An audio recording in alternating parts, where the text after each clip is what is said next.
Samantala, para po sa mga madalas sumakay ng UV Express, pinag-aaralan na ang cashless na pagbabayad sa bawat sakay. At gagawin po yan sa visa ng tinatawag na E-Plus cards. Meron pong live report si Love Anyaver. Love? Ayan!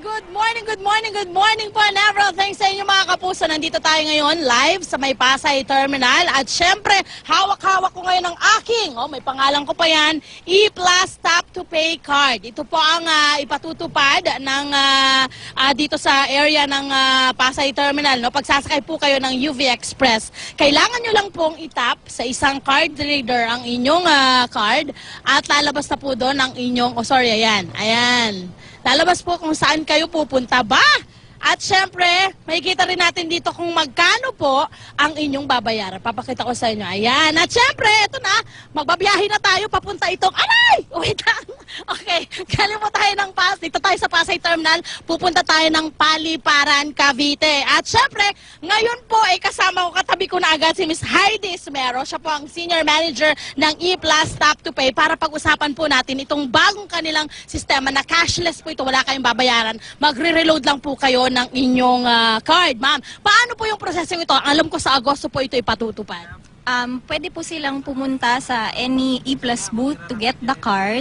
And then the card is available for loyalty cards at saka prepaid. So pag loyalty po, you get points when you watch movies, and you also get freebies and discounts in partner establishment. Okay. So bakit po naisipan na gawing ganito yung sistema ng pagbabayad? Lalo na sa mga commuters natin, alam mo, ang hirap-hirap, lalo sa mga bariya-bariya. Ang hirap-hirap niya na. So anong naisipan natin, bakit tayo nakaisip na gawin ito? Primarily, gusto nating i-extend yung convenience. Nagsimula kasi yung card in the cinemas. So, kapag meron po kayo ng card, diretso lang kayo to the theater of choice.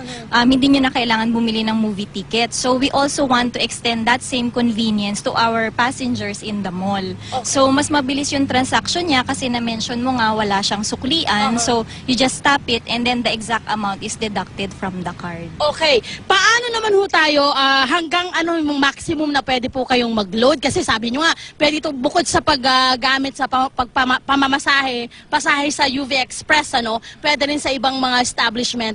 Paano po yung maximum na pag-load natin or minimum and maximum na loading? The good thing about the card is for a minimum of 100 pesos, pwede na kayong mag-reload, and then wala po siyang maximum.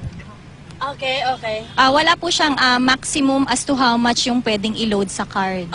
Okay. So, kung hanggang gusto nyong mag-load, pwede. Yes, pwede naman siya. Basta minimum of 100. And then what's good about the card is walang expiry yung load niya. So hindi siya nag-e-expire. Even the card, wala rin expiry? Yes. Okay. Ayan po mga kapuso, nakita nyo naman, ito po ay patutupad sa August pa. Kaya nako, mag-abang-abang na kayo. Pwede nyo po itong, available na po ito by August pa. Ayan. Yan muna ang pinakahuling update namin mula mismo dito sa loob ng UV Express na papuntang Cavite. Balik po tayo sa studio.